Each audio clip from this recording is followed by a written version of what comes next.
and the processed food industry was created by the cigarette industry.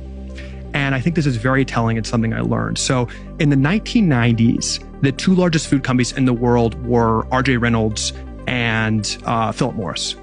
What happened is when the Surgeon General way too late in the 1980s said cigarettes were maybe problematic, these were some of the largest companies in the world with the largest cash piles of any company in the world. So what they did is they used their cash piles to buy food companies.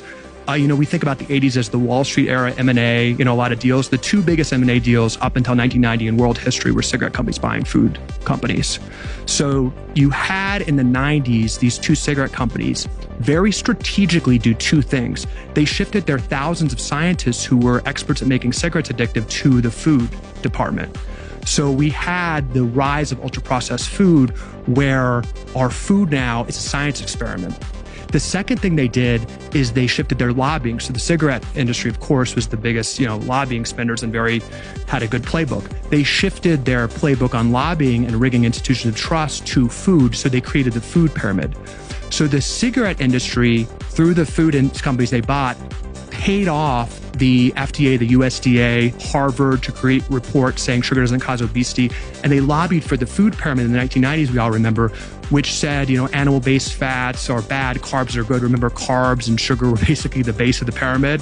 So the American diet, because of that, because we trust our medical institutions, which they know, we shifted our diet significantly to ultra-processed food. It was very intentional, the food pyramid. That was a ultra-processed food marketing document that carbs were fine, sugar was fine.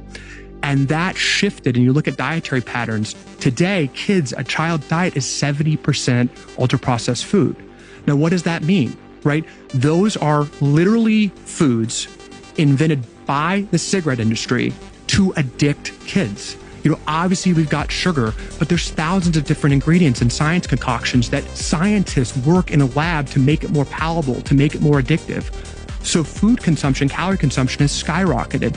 And the byproduct of these toxic ingredients that the cigarette industry I watched and helped with this, bought off the USDA, bought off the FDA, is they wreak havoc among our cells. The foundation of our diet is ingredients that we aren't biologically made to eat, that didn't exist 100 years ago. The foundation of our diet is three things when you look at any label. It's added sugar, processed sugar, which basically didn't exist 100 years ago. It's just from natural sources. Ultra-processed grains, which were invented 100 years ago. The processing takes the fiber off. They're basically hidden sugars, devoid of nutritional value. And seed oils. Seed oils are the top source of American calories. And this is actually seed oil. The top source of American calories. Soybean oil, canola oil. This is the baseline of American calories right now. And these seed oils were actually created by John D. Rockefeller as a byproduct of oil production. It's basically engine lubricant. And the Rockefeller and those aligned with him actually lobbied to have this suitable for human consumption.